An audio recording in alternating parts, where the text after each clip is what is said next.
My name's Phil and welcome back to another episode of Vermont's 100 Covered Bridges. Today we're at the Hyde or the Kingsbury Covered Bridge, which is in South Randolph. So straight away, the thing you'll notice about the Hyde or the Kingsbury Bridge is it says South Randolph, Vermont. And again, this is a bridge with different names and for the same reasons that all the other bridges in the area and throughout the state have different names.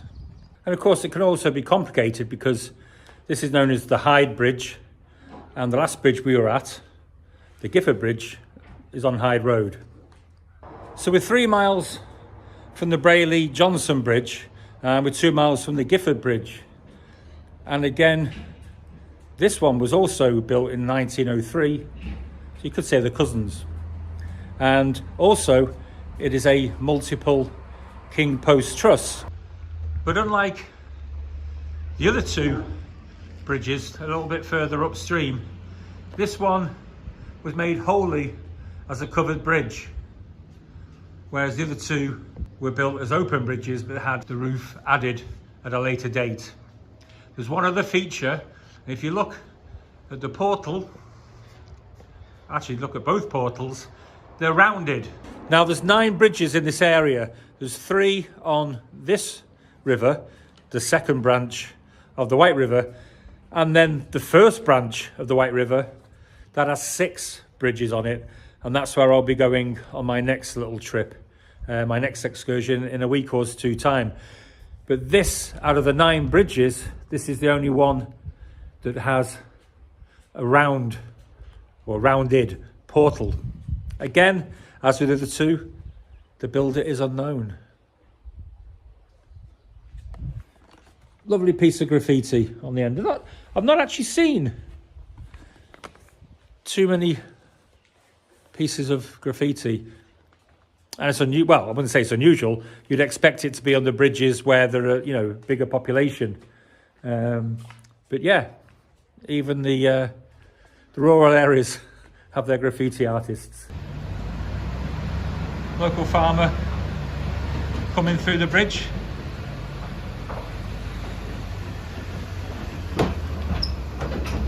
Be careful just in case I lose a round bale off. I'll be careful, thank you.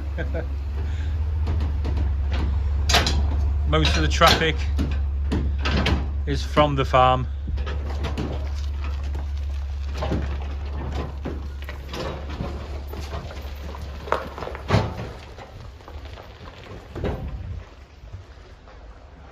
That's the only thing ahead of us. Now the bridge has had quite a history of repairs due to its location. Not surprisingly, flooding has played a major part in that, because the bridge isn't situated high off the river. Obviously, we'll find that bit out in a minute when we go down. There's the sign on the other portal. In 1958, heavy snow load collapsed the roof. It was repaired and reopened in the same year. Now over time, and probably due to repeated flooding from its low location, the bridge became unstable for use and was actually closed in 1978. In 1980, it was restored and reopened. But in the early 1990s, it was damaged by an ice flow and was again extensively repaired to be reopened in 1994. Then the bridge was completely rebuilt again in 2009.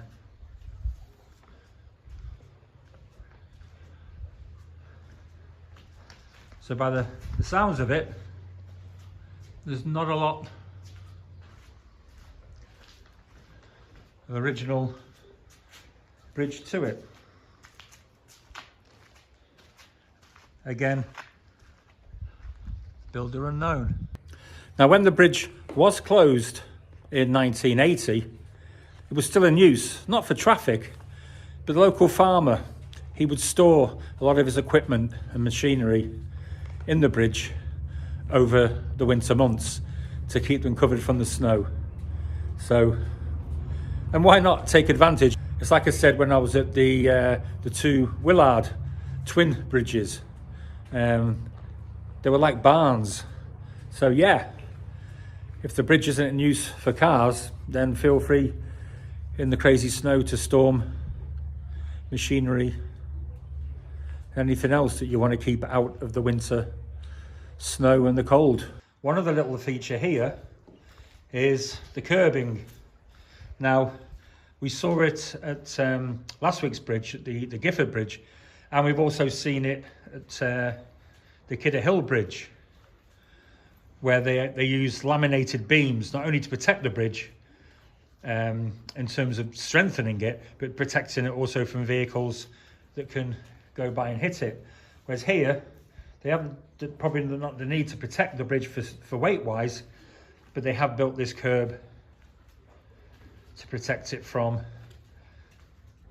large farm vehicles passing by.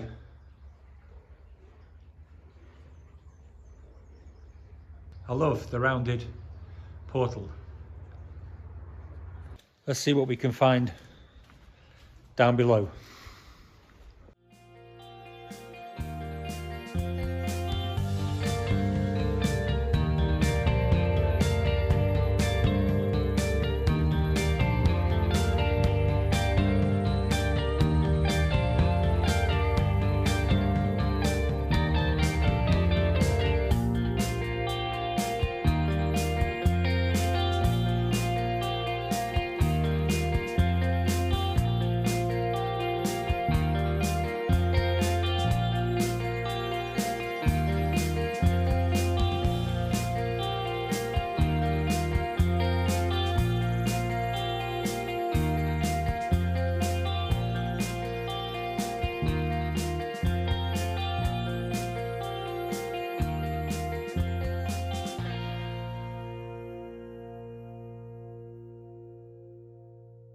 So upstream from the bridge,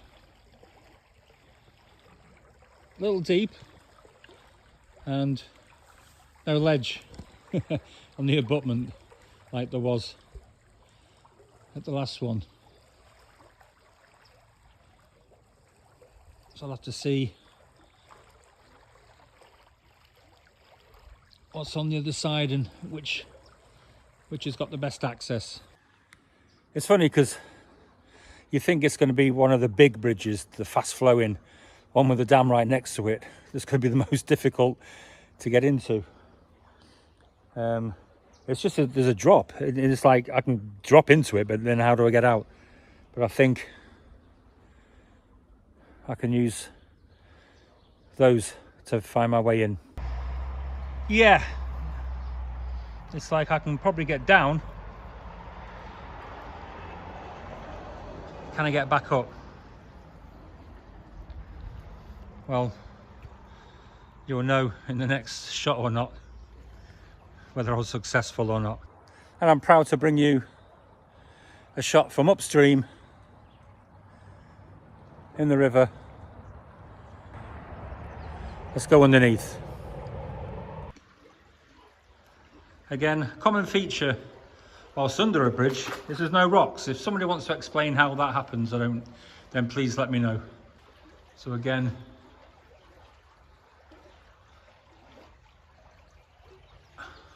the beams go in widthways. There's these metal rods. There's 1, 2, 3, 4 of them. Metal rods going across to concrete abutment. And nice bit of graffiti, so I'm not the first down here. Maybe I should get the Vermont Covered Bridge Society logo and have it sprayed onto each abutment I go to. I'm sure that'll go down well. I'm sure my membership wouldn't last very long if I was doing that. Only kidding. So the White River that this flows into is 50 miles long. It's not the longest, it's one of the longest rivers wholly in Vermont. And the second branch of the White River joins the White River at North Royalton. So if my maths is correct, this is episode 32, and I've been in or on, in the case of when it was frozen, all 32 rivers. So I'm quite proud of that. And this was just as much a struggle to get to as the Phill Bridge, but for a completely different reason. And yeah, to get myself back up, fortunately the grass is very strong, and you have to grasp a whole big handful and then pull yourself up. I'm 62 years of age. I'm too old for this, but I have to say I'm also loving it. Now, if ever there's a stereotypical Vermont picture or scene, it's the green hill in the background, those farms, and a covered bridge. You just can't get more Vermont than this.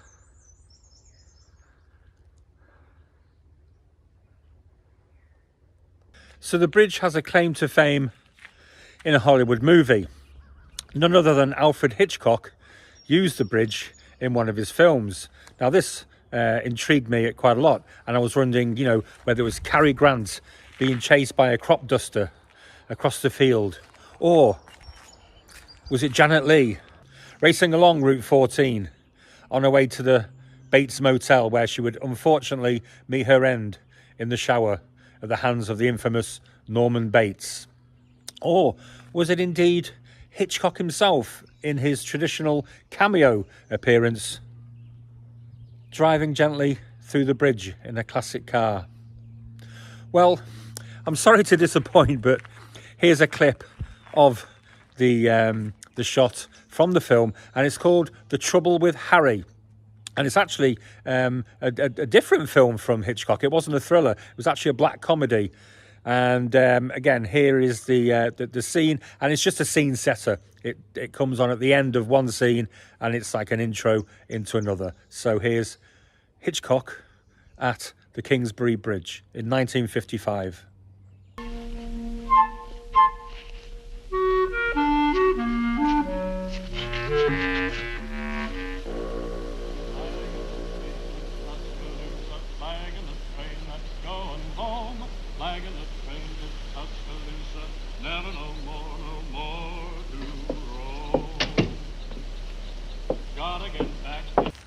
That's the end of another episode. Thanks for joining me. Again, another little small one with its two cousins up the road. A worthy entry into Vermont's 100 covered bridges.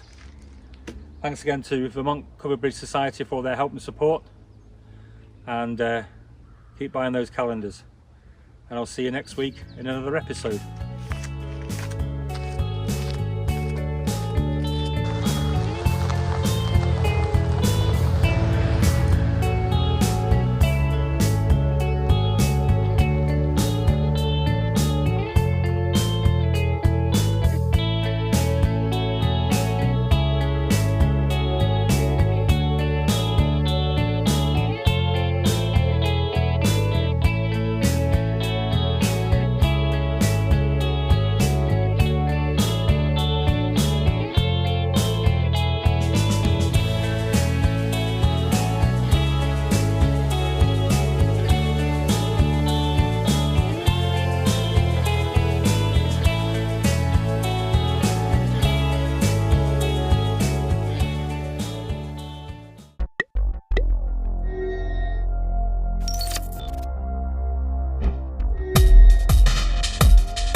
I'm just going to cut in on this video. It's night time, as you can see. I've only ever filmed once at night time, and that was actually at this bridge in Brattleboro. and that was just before Christmas, and the spot where I'm stood right now, there was a Christmas tree. So I've interrupted this episode just to bring you news that the 2nd to the 9th of August is a special Vermont statewide covered bridge week. And I want to tell you about 10 different activities that are going to take place over the week, 9 of which have been organised by the Vermont Covered Bridge Society. And here they are. I'm hoping that you'll be able to come along and join in the fun that's going to be taking place at, venues across the state. So here is the full list of dates and venues where hopefully you can connect with the Vermont Covered Bridge Society and join us on the day. So on Saturday, August the 2nd in Montgomery, there is a Vermont Covered Bridge Society booth at the Montgomery Farmers Market, Pratt Hall on North Main Street. This is from 9:30 to 1 p.m.